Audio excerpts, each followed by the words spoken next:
یکی بود یکی نبود زیر گنبد کبود، روبروی بچه ها قصه گو نشسته بود.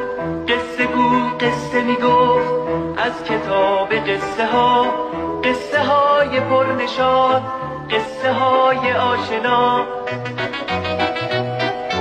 قصه باغ بزرگ، قصه گل قشنگ، قصه شیر و پلنگ، قصه موش زرنگ. قصه باغ بزرگ، قصه گل قشنگ، قصه شیر و پلنگ، قصه موش زرنگ.